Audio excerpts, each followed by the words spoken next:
అందరూ కూడా కుంకుమార్చన ప్రారంభిస్తున్నామా. అందరూ కూడా మాట్లాడకుండా సిద్ధంగా ఉంటే మేము ఇక్కడ చెప్తూ ఉంటాము. దానికి అనుగుణంగా మీరందరూ కూడా చేసుకుంటారండి.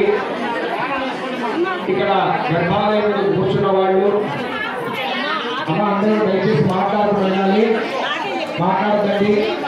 గర్భాలయం దగ్గర కూర్చున్నటువంటి కుంకుమార్చన మహిళా భక్తులకు, అలాగే ఇక్కడ వేదిక కింద కూర్చున్నటువంటి మహిళా భక్తులకు, అలాగే ఇక్కడ స్థలంశాల పోతే అక్కడ హోమగుండం దగ్గర కూడా యాగశాల వద్ద ఏర్పాటు చేస్తున్నారు. అక్కడ కూడా అందరూ కూడా కూర్చోండి. అక్కడ ఒక పురోహితుడు మా స్వామి ఉంటారు. ఇక్కడ మేము చెప్తూ ఉంటాము. దానికి అనుగుణంగా మీరందరూ కూడా శ్రద్ధగా కుంకుమార్చన చేయవలసిందిగా మరి ప్రార్థన. రేపటి రోజు విశేషంగా ప్రజావరోహణం, మహాపూర్ణావతి, శాంతి కళ్యాణం,